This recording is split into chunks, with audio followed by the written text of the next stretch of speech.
Okay, good morning. We are going to take a look at version 5.2 of S193 on forensic facilities. Katie is detained on the Senate floor. And guess what bills they're doing on the Senate floor? Our bills, 657 and 660. So, fun times at Ridgemount High. If people could open up draft number 5.2, it is on our webpage. And I do need to point out that this has not been passed by judiciary. So as I understand it, it was actually supposed to be passed out yesterday. And it's supposed to go to corrections and institutions. And we're supposed to have any of our feedback go in that direction. Now, I have been meeting, as I think I mentioned on Friday, I've been meeting with the chairs of corrections and institutions and ledge council and judiciary. Honestly, we've really been trying to hammer out something that, here she is. That our committees could all agree to. I'm not sure we've totally gotten there yet, to be perfectly honest. But we're giving it a try. So after you have a chance to get situated, Katie, I was going to start to walk people through 5.2, but you're here and you do a much better job of it than I do. So catch your breath and. You still might need to. I have two. Yeah. Yes, we understand that we're creating all sorts of havoc down there in the Senate floor right now. So I can substitute whenever you need to buzz out if you. Right, just keep going.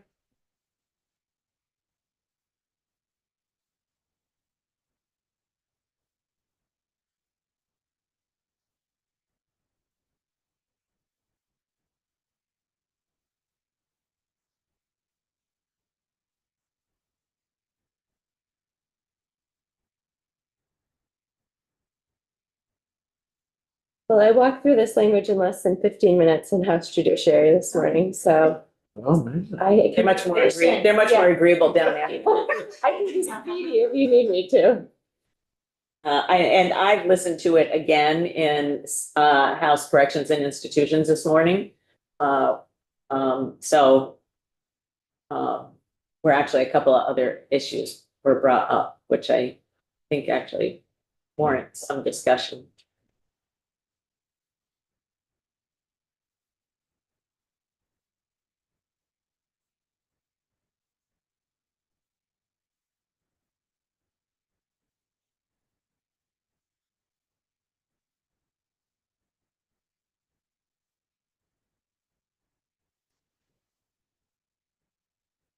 Okay. So here is the draft. I made a tiny change while I was.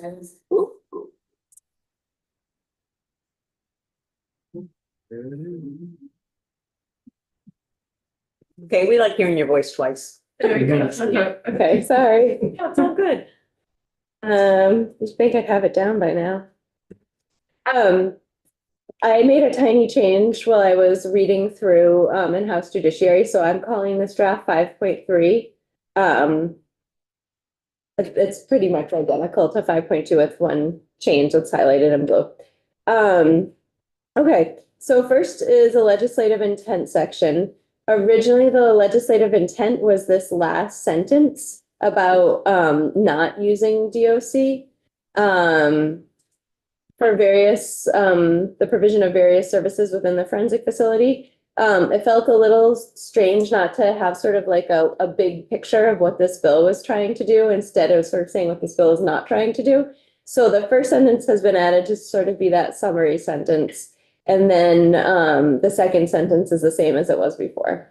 So the first sentence is, it is the intent of the General Assembly that the Secretary of Human Services shall establish and operate a locked, secure forensic facility for the competency restoration, evaluation, stabilization, treatment, and care of persons who have been found not competent to stand trial or not guilty by reason of insanity for serious criminal offenses. The Department of Corrections shall not operate or staff the forensic facility with the exception that employees of the Department of Corrections may provide security services for the facility around the outside perimeter of a forensic facility if it is co-located on the grounds of a correctional facility. So, so I think that's all clear. Those are things that we had previously seen, you know, with the exception of the intro thing, but we all knew what this bill was about. So I just want to bring up for people that, in corrections, not in corrections, in judiciary, there is some discussion about whether, correctional staff could be utilized for the, facility if it's located on the grounds of a correctional facility. So outside the perimeter of the prison itself, but within the grounds. And there was discussion about whether correctional staff could be utilized in the building for security purposes. And right now, what has being discussed in corrections and institutions is the language that's here. So I just want you to be aware of that. There's still decision points happening on this in other parts of the building. We had been very clear about separation of correctional from treatment, and you know, the lack of not having this being run by the Department of Corrections. So, and I think that is holding true among all of the committees. Okay, that's okay. I'll be back. That's okay. We're gonna keep going to the extent we're able to. Okay, great. So I wanted people to be aware of that because this language may change. I don't know if the Corrections and Institutions Committee will agree to that or not. And I honestly don't even know if they know about that. That was between a conversation that I had with the chair of House Judiciary this morning. Yeah, go ahead, Don. So when you mentioned the word security, the DOC might be involved in security. So does that mean security of the ground, security of the buildings, or security of the persons? You know, is that the where we're going? All three. Okay. So I think that's a very clear way of understanding it. I think that the judiciary, I don't know if it's a committee, but in the conversation with the chair, he would like to exclude corrections from being available for security purposes. And so it could mean security of the person if they were attempting to leave, or there was an issue inside the facility. It could mean security of the facility itself, and then it could be as this states, the perimeter. So it has the possibility of being all three. I was clear saying that, and this is supported by Corrections and Institutions, that DOC cannot be in charge of the facility. You know, this needs to have, well, as Jay Johnson, the governor's attorney, said, it needs to be a suitable clinical setting. I know that we have up here a little bit of a difficult time seeing a suitable clinical setting being within a prison, and it being, I gotta use updated lingo, correctional facility, sorry. It even, I'll be honest, it makes me anxious, but it's a compromise to even have it being within the grounds of the facility. But I feel like, you know, we've sort of compromised on that. So I was just wanting to make sure that you were aware that to point out places where that language may change in another version. And I have one other Yeah, go ahead. very detailed, it's just, I don't even know if it's appropriate here, but line 12, the first word is persons, and should that be individuals? I don't know, when we're talking about. Oh, I know, isn't In that? that other instance, it's somehow person seems to be more corporate, it can involve corporate. So I don't know if that's even appropriate here. My guess would be in instances where the opportunity for that confusion does not exist. If you're talking about a person who's working in a convenience store selling cigarettes, well, is it a person or is it the corporation? Yeah, I think there's less opportunity for the confusion because I just didn't know whether. There is less opportunity for confusion. However, I think that, Ledge Council does try to be consistent when they Yeah. use it. And right now, in legislative terms, person means, Okay. an entity or, but so I just made note of that. So Katie, when she comes back. Anything else on that legislative intent section? And we're just going to review the part about non-competency or incompetency. We're not going to review the not reasoned by guilty of insanity, okay? Okay, so then it moves to the restoration service facility. Okay, so there has been a significant change that is in line with our thinking, which is under little a, 2, big B. Well, what page are we? On page 2, I'm just moved to page 2, All right, lines 6 through 8. So as you might recall, AHS continued to say, and judiciary has continued to say that this is a facility that's intended for people who are held without bail, who have committed one of those major, a crime punishable by life. But B was this sort of like added little thing that says, but if you're not that and you are this, then we can also hold you. And judiciary felt uncomfortable with that. We felt uncomfortable with that. And so right now that's been struck. So it truly does come down to people who have been charged with offense that's punishable by life and they are being held without bail. And then we have number 3. Nothing has changed here from the last version that we saw. But I think we still have some question about this, and maybe when Katie gets here, we'll ask her about that. And that's specifically number B, letter B, 3B. Okay. Then it moves through you've been incompetent to stand, you've been found not competent to stand trial. So they did at least reverse the order of these, and it should either be last or first, but it was in the middle someplace last time we saw it. So then we move to they're evaluated for their competency to stand trial within 6 months from the date of admission, and then every 6 months after that, okay, for continued competency restoration. And remember, this whole section is about restoring competency, which is unlikely to impact the people who are under our jurisdiction. But all sprinkled throughout this are things that refer back to qualifying conditions as well as Act 248.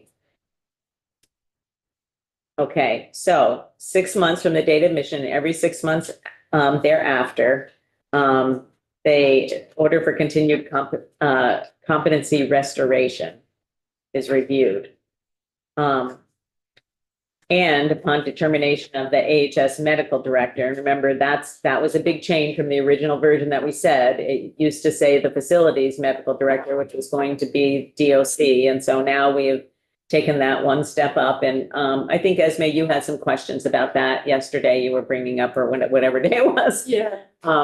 So I have received confirmation from Brendan Atwood that they are not recruiting for the position yet, but they are establishing the position for those departments within AHS that do not have a medical director. And that would be Dale and one other department who I'll have to look up. I will say for the record that it was a little hard of them for them to say that the job was posted.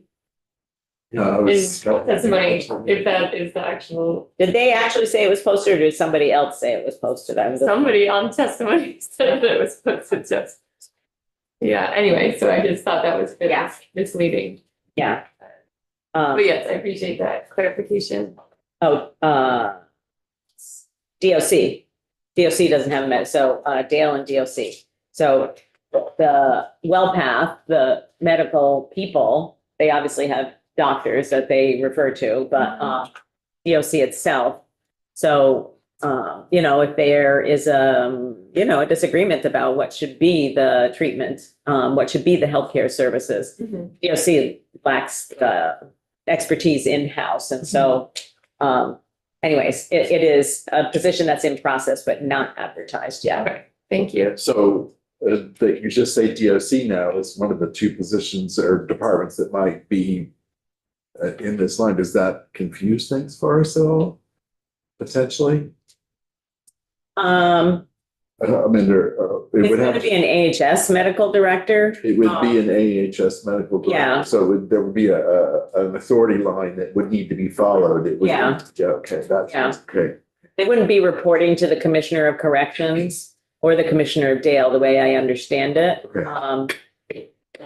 But you know, I think that warrants us continuing to monitor that. So, and that whole sort of notion of AHS is has the onus of responsibility here, not DOC. Right. It's changed throughout the document. Okay, so we'll see that there.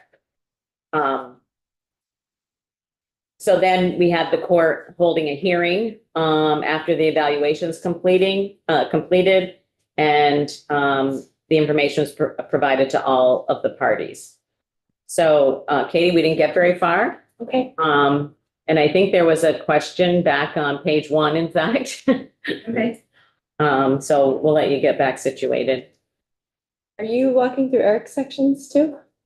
I'm walking through the stuff that's about competency and, restoration of competency. I'm not going into the other part. Okay, I have not worked on those pieces, so I'm not really. So, all right, so we'll just maybe bring up the issue I think it's an issue that's been discussed quite a bit, but, and so we'll see. We may need to ask Eric for more advice.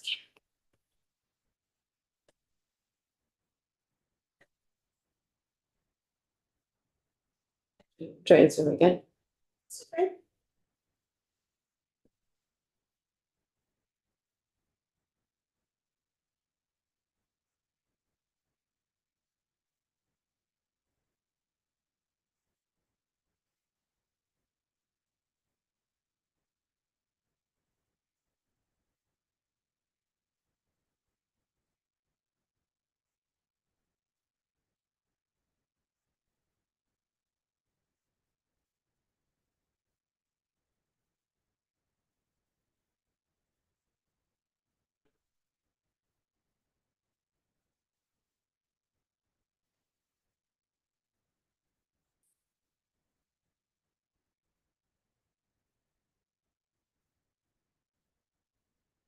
Are you waiting for something? 6 minutes to join. Oh, okay. I've already pressed- I wasn't sure if you saw me in the Zoom room.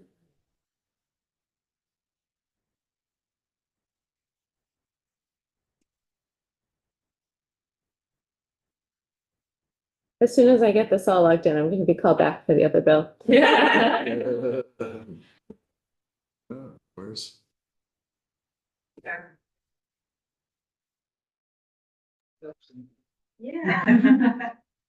We're just singing of your health, Katie. It disappeared from the Zoom. It says connecting with that, like, should I just speak? As I was Yeah. showing the Yeah, doc. yeah. Okay, let me pull up my version. So I was going, oh, but it won't let me see. I move that over. Okay, so I was going to bring us to section 5 next. Okay, but before you go Oh, there, yeah. I had a question. Okay. Yeah, I'm trying to follow this on page, well, what we have is page 2 in version 5.2, but the 3B language Mhm. is not currently. And then it's B, it's struck out, subject to an order of a commitment. Mhm. So that's the Act 248, Mhm. right? So we wanted those folks to stay within the Act 248 process, I thought, but that has now been struck, so they'll just fall into the forensic facility Um, protocol. I'm hesitant to answer this question because Eric is the one who's done the drafting and thinking about this section. So the person is not currently, so yeah, so this is removing Act 248. So I think what this is getting at is that under this version, somebody could be at a forensic facility if their Act 248 placement is not ready yet. Okay, I guess, but this doesn't indicate a timeline of, readiness or not readiness. It seems like they just fall within that. Mhm. I think the readiness actually comes later in the bill. Yes, I think this I is think somebody that's- who's already in the community under Act 248 and commits a crime. I don't know. Okay, I think you need to ask Eric. what Okay. my thinking was on this. okay, I haven't been part of the conversation in House Judiciary at all. okay. Just to understand, when we're seeing strikeouts or highlighting, Mhm. those are changes made on the House side Yes, to a Senate and, version? no. A week ago, 2 weeks ago, we walked through that version with all the Yes. colors. So all those colors have been removed and any changes made since that time have been highlighted. That's reflecting. So House it's a house change, but it's not all of the house changes. It's the most recent house changes. Gotcha. Thank you. Okay, so I can take you to section 5 and review that. if you're interested. Go for it. Okay. I guess Lori, we're gonna have to have Eric come up. Yeah.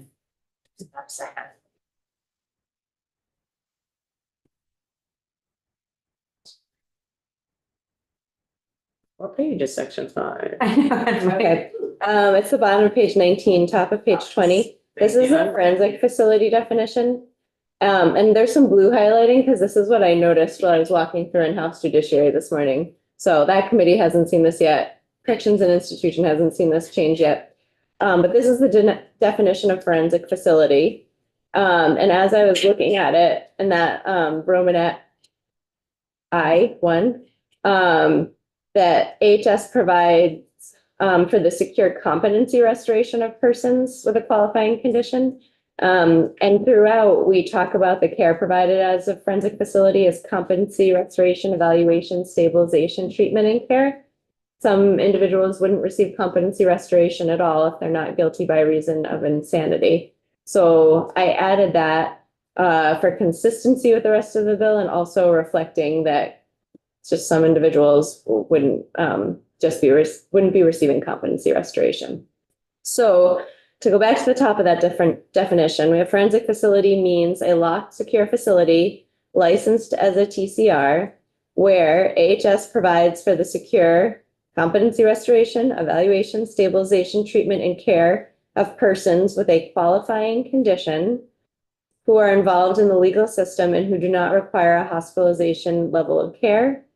And they're transferred pursuant to the sections that House Judiciary is working on, meaning not competent to stand trial, not guilty by reason of insanity. That's what those two cross references are to. The next set of language I looked at is the same section 5, but in subsection B. This is where we have a list of clinical considerations, physical location type considerations that would be part of the green books. So this language is that the Secretary of Human Services shall establish and operate a locked, secure forensic facility for the same list of services we just looked at if they've been if a person's been transferred pursuant to those two subsections. The forensic facilities services are overseen by the AHS medical director. And then there's this new sentence that DOC shall not play a role in the forensic facilities operation, the provision of services, internal security, or post-release monitoring of any former residents. You'll see this sentence again in the feasibility plan lead-in. The reason this is added is because as Corrections and Institutions was working on the list that follows, There was a lot of conversation about trying to sort of pigeonhole this concept everywhere where it might be applicable or not clear. And so instead, by putting it into the lead-in, it sort of sets the tone and framework for everything that follows. So, committee members, this is where, one of the places where there might be disagreement between judiciary and corrections and institutions, around internal security. At least I think the chair is going to try to propose that. Let's just put it that way. I don't know what the action will be downstairs, but, I'm just Chair. relaying the conversation, judiciary. Try to propose that they do play a role. That they're not specifically excluded from doing so. Which this does. But this is, I'm presuming this is corrections and institutions language. Yeah. So then we say what the forensic facility shall do. So it shall be designed and operated in a manner that supports therapeutic recovery-oriented, trauma-informed programming and a TCR while maintaining appropriate levels of safety and security. I'll skip over the ones with no highlighting, so I'll skip over 2. And 3, provide for the safe evaluation, treatment, stabilization, and care of persons, including the ability to separate the population by sex or gender and to otherwise address clinical, safety, or operational considerations as appropriate, including the possible operation of multiple facilities. 4, 5, and 6 haven't changed since you've last seen this. Subdivision 7, ensure that persons receive clinically appropriate assessment and treatment planning and competency restoration plans as appropriate, including the development of an initial person-specific treatment plan within 72 hours following transfer, which shall be reviewed periodically as clinically indicated. 8 through 11 are highlighted, but I think you've seen these before. I think these were in the color-coded draft, so I can't remember if we've made small changes, and that's why they're highlighted. But just to go over them, these came from House Healthcare. Ensure that clinical services and programming include psychiatric care, management of medications, education about court procedures, habilitation, and trauma-informed care as appropriate. Continue to provide evaluation, treatment, stabilization, and care of a resident who has regained competency while the resident awaits and participates in the resident's trial. Provide residents with interpreters as appropriate and implement grievance and appeal procedures. I've seen so many versions of language now, but there was language in here previously. I'm just wanting to make sure that what I'm reading is in place of that. There was this notion that they would go back to the general population, and if they're competent. once they were competent, and then they might revert back to the facility if their competency was being impacted by being in the general population. Yeah, I believe that was taken out of the House Judiciary section. That was one of the conflicts that we identified, and that this will be here instead. Okay. Okay, so that's the end of the subsection B language. So the next sets of language that you will be interested in on page 24, 4A. There was an annual report required by the Senate about who's being served in the forensic facility, what types of services. The conversation has been that this is premature, like, as we don't know what the forensic facility will look like yet. So holding off on this concept until there's a plan that's going to be acted on. Same thing with rulemaking. Rulemaking came over from the Senate about a forensic facility. But as there is not a settled structure for what a forensic facility might look like yet, waiting on the rules. This section 6, reportable adverse events, came from House Healthcare. There is already language in the statute that says reportable adverse events like a death or serious bodily injury that occurs at certain facilities have to be communicated to the Department of Mental Health. So this adds forensic facility to that list. And then there's a, Can I just, that doesn't seem to be sufficient. Because to individuals with a mental condition or psychiatric disability, and I realize we're we are amending a different section of law here. But, for instance, the commissioner of Dale should be notified if it's a person with IDD. Yeah, so it wouldn't go here. The way this came about is that healthcare wanted the mental health care ombudsman to play a role or some type of supervision over the forensic facility. Right now, there's a requirement that the ombudsman gets all of these reports. So the concept was that they would also get the forensic facility reports. You're right that this is in the part of Title 18 about mental health.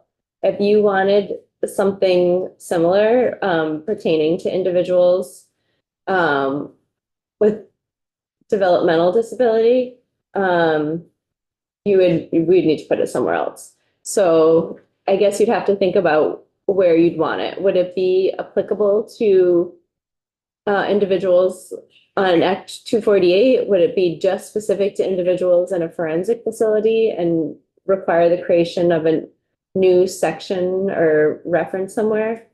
So community placements are already dealt with in rule. Mhm. You know, But their reporting the requirements? reporting requirements for that in rule. But it feels like these adverse events that would happen in a facility, it's not only people with mental health conditions that we'd be concerned about hearing about. So I feel like we need to include, I realize this so this language is fine for where it is, but Yeah, I you'd want think parallel, the like, broader parallel language for people with other qualifying conditions as they're laid out here. And I guess I'm not even, I don't know the connection to the the mental health ombuds person. mhm. And so this section directly relates to ombudsman services. Yeah, so the way I got here is because I first reviewed the language, there's a standalone section on mental health care ombudsman. And then that person receives these adverse reports from the Department of Mental Health and doesn't list specific facility types. So I embedded forensic facility in this list so that they are also getting this information.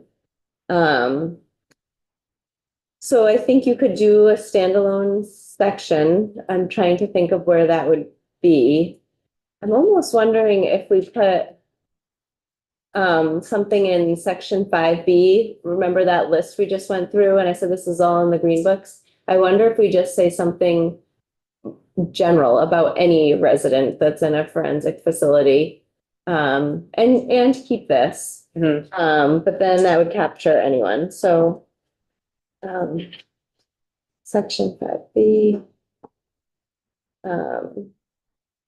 And I think it could be, I guess you can make it reportable to the commissioners or the agent or the agency medical director. And assuming that they're going to be talking to one another. If you didn't want to list all the commissioners, but leave that up to you. Could just say the relevant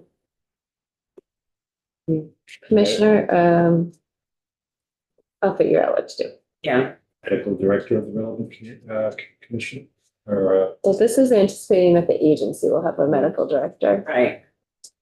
So the notion is that these reportable adverse events should be reportable for anybody, regardless of what their disability is, or diagnosis, and they should be reportable to AHS for somebody. Okay. Do you want just the AHS medical director or you want the commissioners of whoever would have custody of those? We've gone back and forth in the bill about who gets what, and so it doesn't really matter to me. Okay. Is up and down. Okay, I can do that. Okay. Am I sharing? No, can I just see what's going on the floor really quick? Yes. Oh.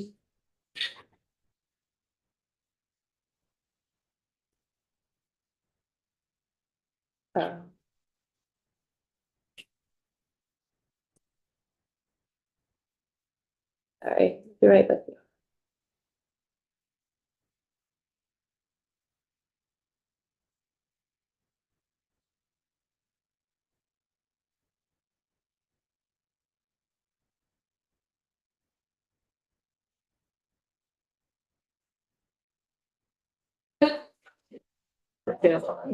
Okay. Um.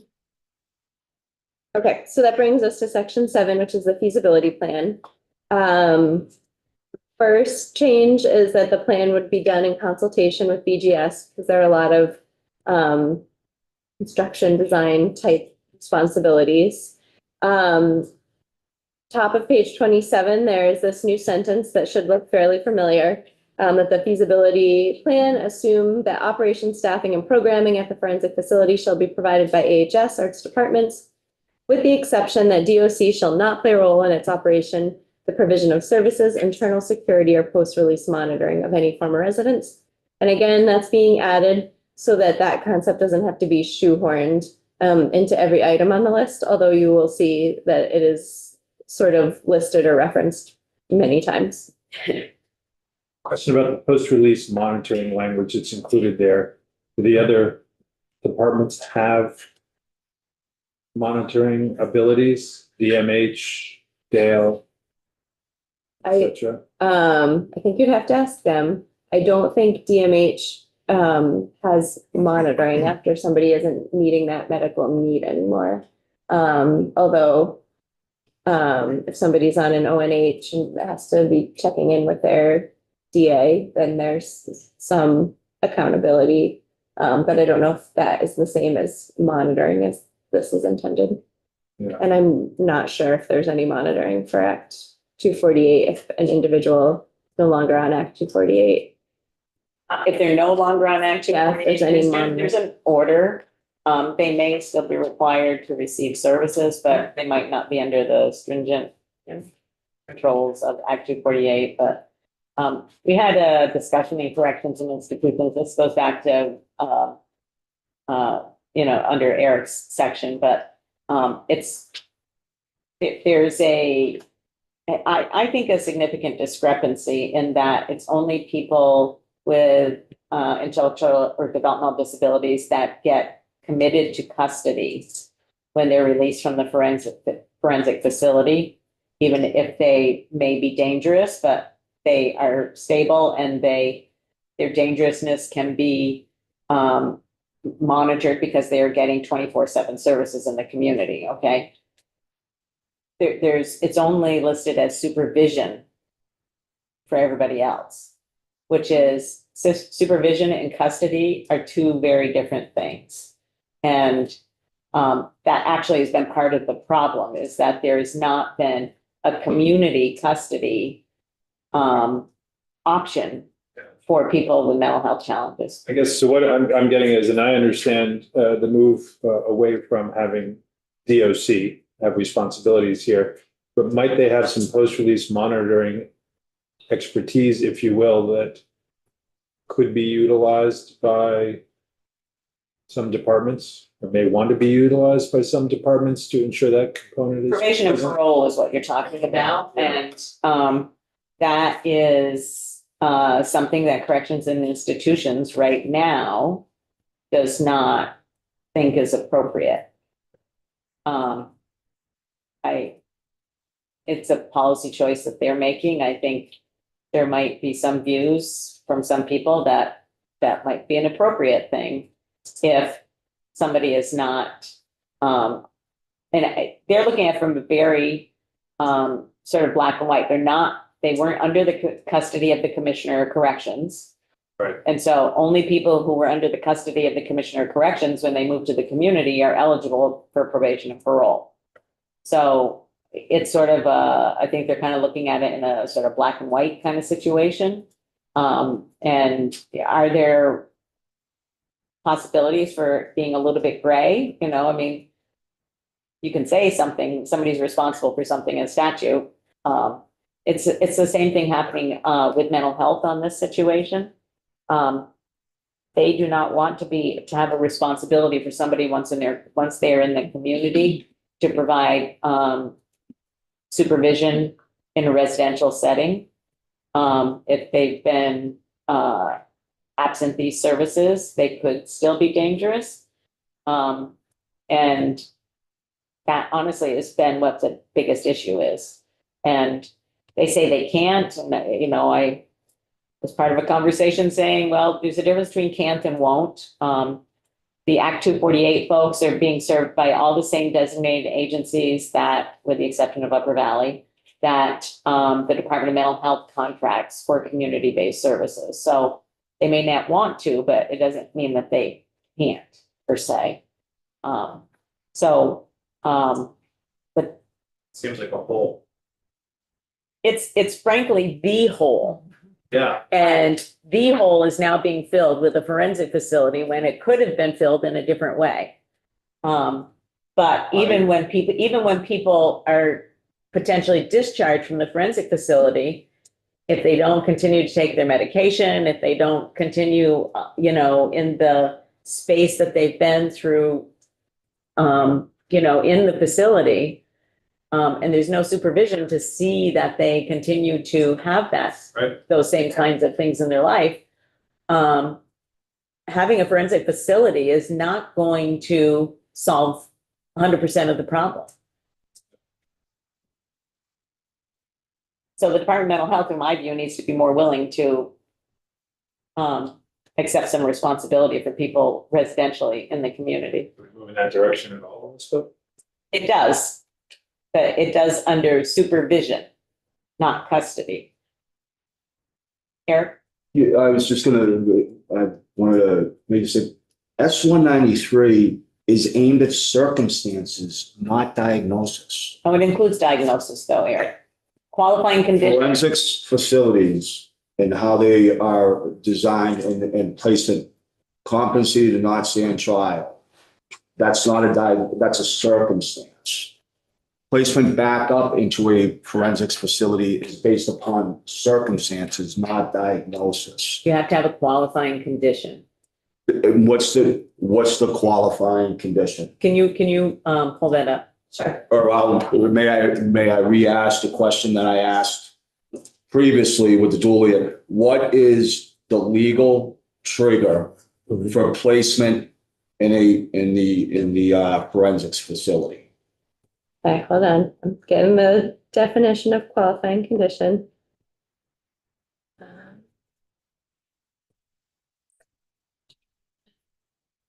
Or I'll re-ask when you get to there.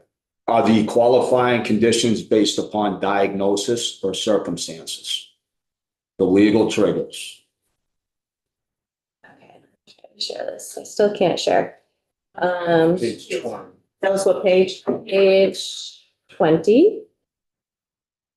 So qualifying condition means any condition, whether mental, congenital, or traumatic, however acquired or developed, or any other circumstance that resulted in the person being determined incompetent to stand trial or not guilty by reason of insanity. That's it. That's it. So there is a definition of qualifying condition. So you need to have the qualifying condition and the event and the trigger of having been charged with a crime punishable by a life sentence and being held without bail. All three of those things need to exist. Which are all circumstances. None of them are diagnosis. Qualifying condition, mental, congenital, or traumatic. And again, I go back to what is the legal trigger within S-193? The ultimate legal trigger is placement forensics, incompetent to stand trial, not guilty, stand in trial. Those are the legal triggers. Talking about the language in page 2. Yes. What I am getting at is that an individual that may have the diagnosis and is causing maybe some issues within the community and hasn't been charged with anything in regards to the behaviors cannot be placed in the forensics facility Correct. because the legal trigger is there. That's what and it seems like we're just getting a lot of missed signals and maybe some things that are getting put on out there, like we're going to be placing people with intellectual disabilities in there based upon these things. It does not say in there, it has nothing to do with diagnosis. It's purely circumstance. There is a significant gap. That's where I'm disagreeing with you, Eric. It's not purely circumstance. You have to, so one, I want to be clear, not any person with a developmental disability can be placed here. Not any person with dementia or any person with a substance use. That's, I agree 100%. It's the first things that we see, been charged with an offense punishable by life and being held without bail. Okay, so agree. Agree with you. That's the first thing. The second thing is you have to have a qualifying condition. And so I am not saying at any point in any time I have referenced this, I'm not saying that any person with a developmental disability has the potential of being in this facility. That's absolutely not true. I agree with you. Mhm.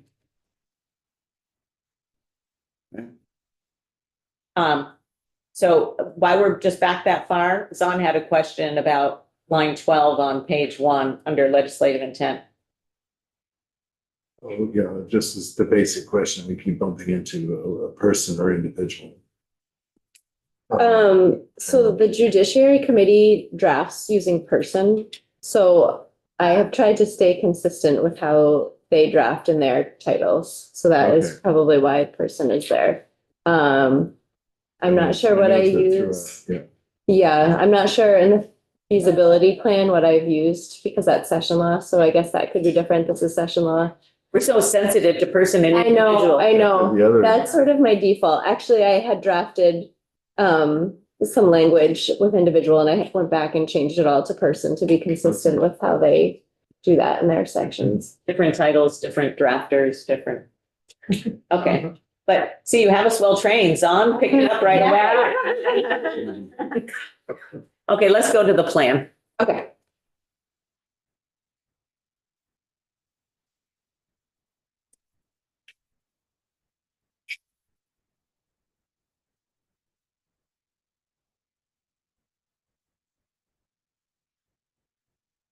Still getting there. 7. 6.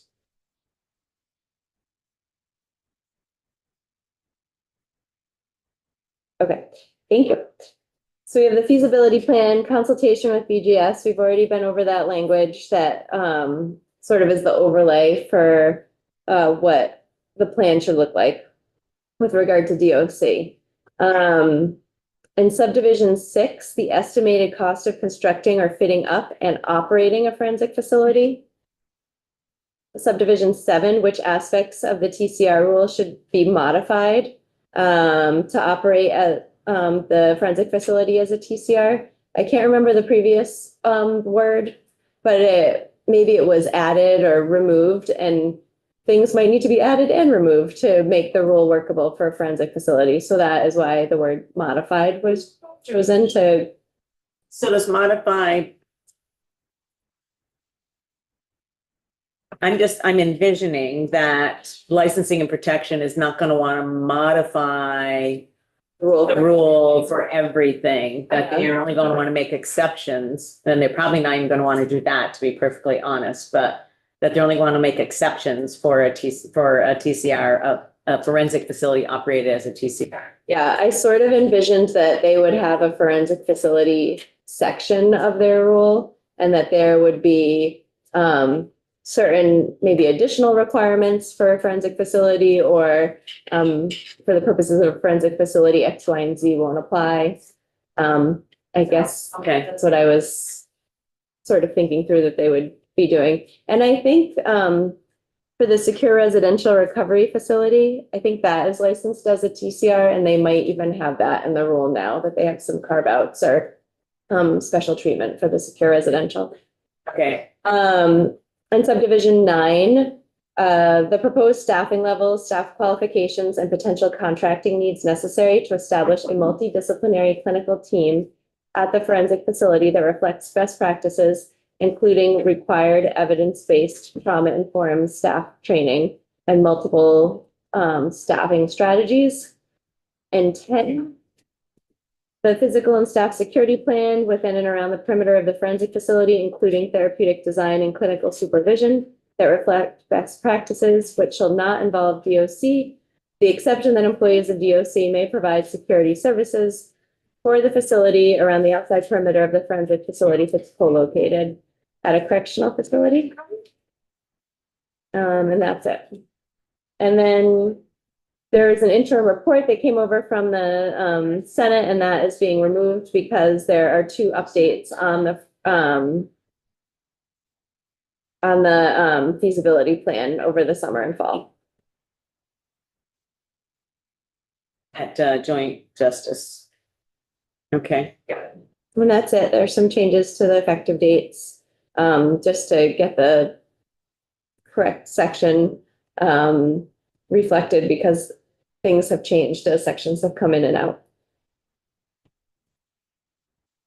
are there any questions for Katie? Yeah, go Just ahead. a couple of quick questions, maybe just some clarifications. With the language, the Department of Corrections does not play a role in forensics facilities operation, the provision of services, internal security, post-release monitoring, or former residents.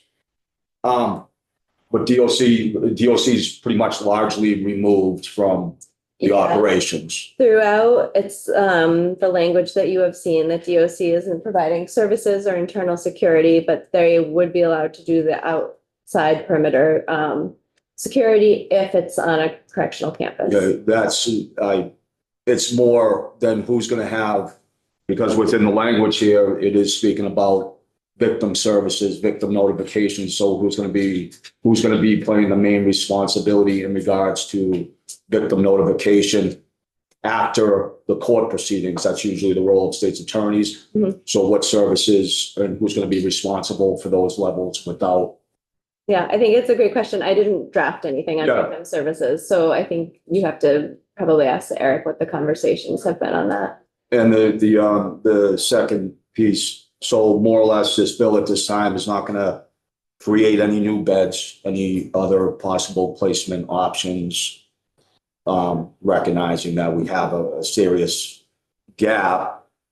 And pretty much this bill has just initiated a planning process. There is no direction to create beds or to put a shovel in the ground. This is saying we wanted to take the next step. What is the plan for the next step? And with that, is there any mechanism statutorily within the bill that requires the state to actually build and start putting the financial mechanisms into place rather than simply report back? No, I mean, money would need to be appropriated to do much of the work that's being contemplated. There would still be, if this went into effect, all of the judiciary work that allows for the transfer of somebody to a forensic facility. So that would take effect regardless if you do nothing with the plan. But if there's no forensic facility to go into, I think that language loses some of its meaning. I don't know where the legislature has gotten in the past on this issue, but in the legislative intent language, it says it is the intent of the General Assembly that the secretary establish and operate a forensic facility. Once the report comes back. Agreed, but I don't know if this is any further than we've gotten in the past with respect to an intent and a sense of agreement, if you will, on the need for a forensic facility. It's a significant step forward because we're starting to put the statutory language into existence. And so it is a significant step from previous legislation, but it still doesn't, really, instead of just coming back and saying, hey, let's get a report, we can at least begin moving forward into finding some type of placement, utilizing whether it's Berlin, so forth and so on. Yeah. So Yeah, I get that. thank you, Chair. Anything else? Thank you. Kate. Okay, thanks, Katie. Thank you, Lori.